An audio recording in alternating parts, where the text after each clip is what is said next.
இந்த விருத வாங்கினா எனக்கு மிகப்பெரிய அளவுல அவமானம். விருத வாங்க மறுத்த ஸ்ரேஷ் ஐயர், அதுக்கப்புறமா போஸ்ட் மேட்ச் பிரசன்டேஷன்ல எதுக்காக விருத வாங்கல அப்படிங்கிற காரணத்தையும் ஸ்ரேஷ் ஐயர் வெளிப்படையாக அவர் பேசியிருந்தாரு. ஸோ இதை கேட்குற எல்லாருக்குமே மிகப்பெரிய ஷாக்.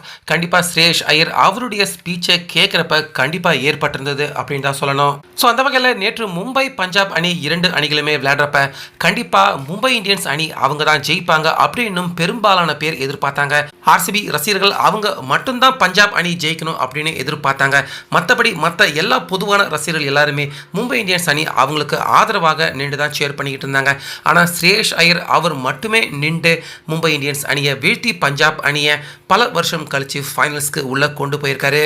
ஸோ இதுக்காக ஸ்ரேஷ் ஐயர் அவருக்கு 1 இல்லை 2 இல்லை 3 விருதுகள் தரப்பட்டிருந்தது. ஸோ இந்த விருதுகளை வாங்க வந்திருந்தப்ப ஸ்ரேஷ் ஐயர் அவர் முழு மனசோட ஒரு சந்தோஷமான முகத்துடன் அவர் அந்த போஸ்ட் மேட்ச் பிரசன்டேஷனுக்கு ஸ்ரேஷ் ஐயர் அவர் வரவே இல்லை. வருத்தமான முகத்துடன் தான் ஸ்ரேஷ் ஐயர் அந்த போஸ்ட் மேட்ச் பிரசன்டேஷனுக்கு வந்திருந்தாரு. இதுல முக்கியமா பார்க்குற எல்லாருமே அதிர்ச்சி அடைகிற மாதிரி விருதுகள் எதையுமே வாங்காம நேரடியாக போஸ்ட் மேட்சுக்கு பேசுறதுக்காக ஸ்ரேஷ் ஐயர் அவர் போயிட்டாரு. அப்ப அங்க நின்ன தொகுப்பாளர் அவர் கூட விருதை வாங்கிக்கங்க ஃபர்ஸ்ட் அப்படின்னு சொல்லியிருக்காரு. ஆனால் ஸ்ரேஷ் ஐயர் விருதை வாங்காமல் நேரடியாக அவர் பேச போனார். பேச போனப்ப ஸ்ரேஷ் ஐயர் அவர் சொன்ன விஷயம் தான் எல்லாருக்குமே ரொம்ப பெரிய அளவில் ஷாக்.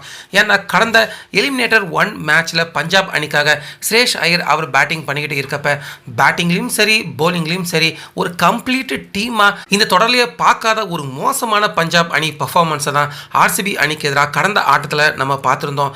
இதை ஃபஸ்ட்டு குறிப்பிட்டிருந்த ஸ்ரேஷ் ஐயர், இந்த தொடரில் எல்லா ஆட்டமுமே நாங்கள் நல்லா தான் விளையாண்டோம், ஆனால் ஒரே ஒரு ஆட்டம் முக்கியமான ஆட்டம் நாங்கள் மோசமாக விளையாண்டுட்டோம் அப்படிங்கிறதால எங்கள் மேலே மிகப்பெரிய அளவில் குற்றச்சாட்டு, மேட்ச் ஃபிக்ஸிங் புகார் எல்லாமே ரசிகர்கள் வச்சாங்க. முக்கியமாக பஞ்சாப் ரசிகர்களை எங்களை பயங்கரமாக விமர்சனம் செஞ்சாங்க. இது எங்களுக்கு ரொம்ப பெரிய அளவில் காயத்தை ஏற்படுத்துச்சு அப்படின்னு ஸ்ரேஷ் ஐயர் வருத்தப்பட்டு இதை சொல்லியிருந்தாரு. மேலும் எதிரணிக்கிட்ட நாங்கள் பணத்தை வாங்கிட்டோம், பணத்தை வாங்கினதால நாங்கள் இப்படி மோசமாக தோல்வி அடைஞ்சிட்டோம் அப்படின்னு எங்கள் அணி ரசிகர்களை எங்களை மோசமாக விமர்சனம் செஞ்சது எங்களுக்கு மிகப்பெரிய அளவில் மன வருத்தத்தையும் கண்ணீரையும் தான் அப்போ ஏற்படுத்துச்சு. ஆனாலுமே எல்லாத்தையுமே மறந்து ரொம்ப கஷ்டப்பட்டு போராடி இந்த ஆட்டத்தை நாங்கள் ஈஸியாக வெற்றி அடைஞ்சிடல. பல போராட்டம் கஷ்டத்துக்கு நடுவில் தான் இந்த ஆட்டத்தை நாங்கள் வெற்றி அடைஞ்சிருக்கோம். ஸோ இப்போ எங்களை ரசிகர்கள் மீண்டும் எல்லாருமே புகழ ஆரம்பிச்சிட்டாங்க. இதுதான் எங்களுக்கு கிரிக்கெட்டில் பிடிக்காத ஒரு விஷயமாக இருக்கு. நேற்று தோல்வி அடைஞ்சதுக்கு திட்டினாங்க, இன்னைக்கு ஜெயிச்சதுக்கு பாராட்டுறாங்க. நாளைக்கு மீண்டும் ஆர்சிபி அணிக்கு எதிராக தோல்வி அடைஞ்சா ரசிகர்கள் மீண்டும் எங்களை திட்ட தான் செய்வாங்க. அதனால இந்த வெற்றியை கண்டிப்பாக எங்களால் முழு மனசுடன் இந்த வெற்றியை எங்களால் ஏற்றுக்க முடியல. நாங்கள் இப்போ ஜெயிச்சிருந்தாலும் முழு மனசுடன் நாங்கள் சந்தோஷமாகவும் இல்லை. மீண்டும் ஆர்சிபி அணிக்கு எதிராக தான் விளையாட போகிறோம். கடந்த ஆட்டத்தில் நடந்த மாதிரியான சம்பவம் இந்த ஆட்டத்திலும் நடக்கிறதுக்கான வாய்ப்புகள் ஏற்படலாம். அதனால இந்த ஆட்டம் நாங்கள் ஜெயிச்சிருக்கிறது எங்களுக்கு முழுமையான திருப்தி, முழுமையான மகிழ்ச்சி தரல.